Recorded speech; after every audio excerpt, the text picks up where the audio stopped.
Hi, East Africa Got Talent. I do humbly believe that I've got a talent, and mine is that of motivating the people of this continent to make the best of their God-given potential, and that is by debunking myths that have been masqueraded around as genuine scientific theories. A case in point is the evolution theory, which, as is well known, has for long been used by ignorant people out there to dampen the spirits of our African people, especially on the international stage. That is, whenever they appear to be excelling in a certain field. For example, it's not uncommon to hear chants made at professional footballers from this continent as they play for clubs abroad, and many a promising career have been prematurely ended because some of our footballers could not stomach such chants, or to see inappropriate pictures such as those that were posted on the net recently after a royal couple who had just recently had a child while leaving hospital to take their new bundle of joy home.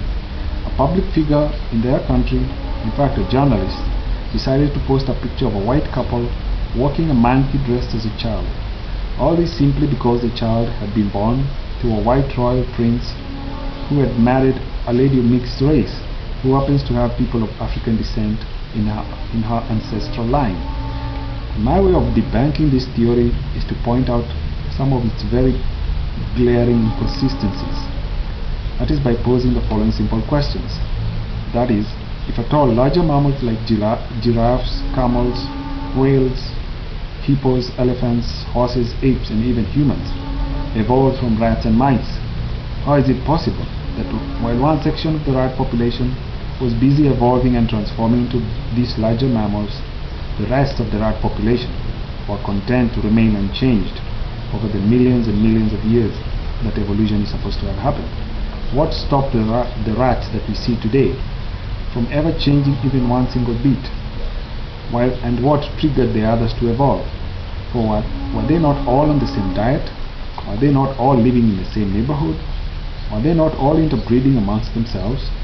And so the big question to the evolutionists: what is it that would make a section of the rat population to selectively evolve and transform into larger mammals, while the rest of the rats remain nothing but rats?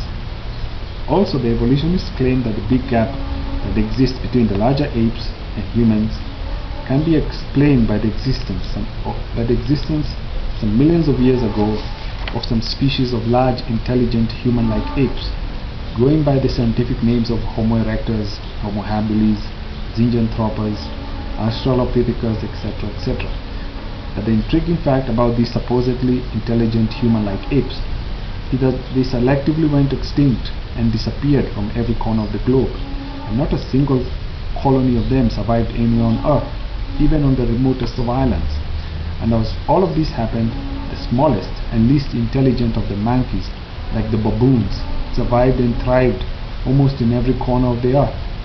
So the big question to the evolutionists again is, what exactly would cause Homo erectus, Homo habilis, Zinjanthropus with their large brains to selectively go extinct? What is it about survival for the fittest that these very intelligent apes could not learn from their smallest cousins? Or could it be that a virus wiped them out? Or was it climate change? Or a meteorite? Or what? And could this selective evolution of some rats and mice into humans and larger mammals, and the selective extinction of Homo erectus, Homo habilis, not be enough to make everyone smell a rat? That in fact evolution never actually happened. It was just a figment of the fertile imagination of the originator of this theory, that is Charles Darwin. And this leads to the next question. If at all humans did not evolve from rats and apes, what scientific explanation can be given to explain why monkeys, gorillas, and chimpanzees do have an uncanny resemblance to humans?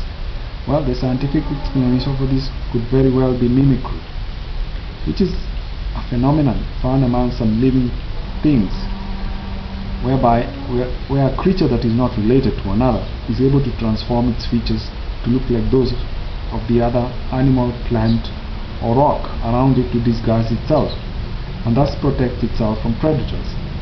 And the best known examples of this include the stick insect and the leaf insect, which look very much like sticks and leaves, so much so that when they are hidden amongst plants, it's difficult for the predators to detect them. But they are not related in any way to sticks and leaves. neither did they evolve from them. And so, if I were to win this competition, East Africa Got Talent, East Africa would make sure that East Africa ceases to be labeled as the cradle of a fallacious mankind evolution from the apes, to a factual cradle of African renaissance, driven by the belief that mankind, as well as all of nature, was indeed created by a God who lives in heaven. Of course, some people may claim that the apes and monkeys were created by God as they are today, which is not the case. And all of this will go a long way to kick racism out of the good game of football and in many other spheres of life, and help our people excel in every field that they set their minds to. Amen. Amen.